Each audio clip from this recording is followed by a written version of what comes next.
Cats Victoria minta maaf usai laporkan Hotman Paris ke polisi. Rosman Nasution, kita kawal. Putri pengacara Alvin Lim, Cats Victoria, meminta maaf kepada khalayak ramai jika ada yang tersinggung saat menghadapi pengacara Hotman Paris. Diketahui Cats Victoria melaporkan pengacara kondang Hotman Paris ke Barreskrim. Cats Victoria melaporkan Hotman Paris atas dugaan pencemaran nama baik. Dilansir dari salah satu kanal YouTube, Cats Victoria meminta maaf kepada semua pihak jika ada yang tersinggung dengan statement dan kata-katanya. Dia mengucapkan terima kasih kepada Kapolda Jenderal Listio Sigit Prabowo dan Kabarreskrim Komjen Wahyu Widada karena mengabulkan dua permintaannya untuk membuat laporan polisi pengacara Hotman Paris dan gelar perkara ulang kasus ayahnya. Bukti ada quality before the law dan membuktikan janji Kapolri bahwa Hotman Paris tidak kebal hukum.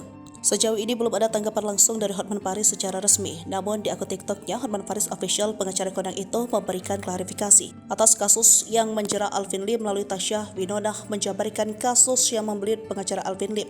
Terpisah, pengacara Rosman Nasution yang selama ini selalu berseberangan dengan Hotman Paris memberikan pendapatnya serta meminta Hotman untuk berhati-hati. Saya bertemu dengan teman klien saya dan mereka berkomentar tentang Ananda Cats Victoria, putri rekan saya kita Alvin Lim. Ujar Rosman dikutip dari akun Instagram 2 September. Kita berdiskusi selalu dan berkomunikasi dengan Ananda Cats Victoria Lim, juga kepada ibunya. Kuasa hukumnya, kita akan kawal Cats maju terus dan kita punya keyakinan dia akan segera diperiksa, jelasnya.